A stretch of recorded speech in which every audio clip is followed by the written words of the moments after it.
Bienvenue dans ce nouveau petit tirage en compagnie du conseil du langage des animaux. Donc, comme d'habitude, on y va à l'intuition, on ne réfléchit pas pour le choix. Choix numéro 1, ce sera la cyanite.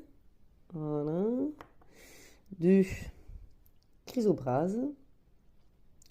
Et 3, l'opale. Mon appareil est vraiment pas ouf, donc ça ne rend pas justice à ces petits cristaux. Alors, numéro 1, tortue de mer. Tortue de mer, au commencement, autonomie, parcours et demeure. Alors, il faut savoir que la tortue de mer, c'est un peu la grand-mère de la Terre.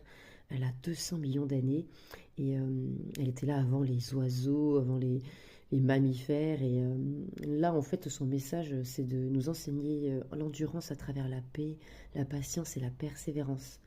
Là, elle vous demande de garder confiance et de vous lancer dans les projets qui vous appellent, surtout. Elle vous rappelle que les grands voyages, ils se font de petites étapes et de progrès constants. Donc le plus important, c'est de commencer, de donner forme à vos idées. Elle vous invite aussi à vous sentir chez vous, en vous. Parce que c'est une nomade de l'océan, mais elle garde sa carapace toute sa vie. Donc c'est important et crucial de s'y sentir bien. Voilà pour le choix numéro 1. Et maintenant, on est numéro 2. Qu'est-ce qu'on a? La grenouille arboricole. Alors celle-là, je l'aime bien, celle-là. Chant de l'âme, méditation, création, renaissance. Alors, il faut savoir que les grenouilles, ce qui est intéressant, c'est que elles ont plusieurs étapes de transformation, un peu comme le reflet de notre développement spirituel. Elles commencent en étant un œuf, ensuite un petit étard qui se transforme, qui se métamorphose en grenouille.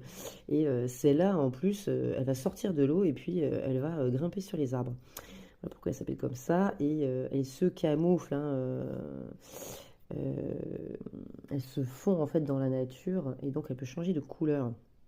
Et les grenouilles, c'est les gardiennes des eaux douces. À la nuit tombée, elles chantent tout en chœur. Et là, la grenouille, elle vous invite à prendre le temps de respirer, de méditer, d'être en résonance avec votre respiration et le chant de votre âme, d'éveiller le rythme sacré qui donne de vie à vos visions. Elle vous incite à vous enfoncer profondément au centre de votre être et à laisser vos actions jaillir naturellement de la source de vos rêves.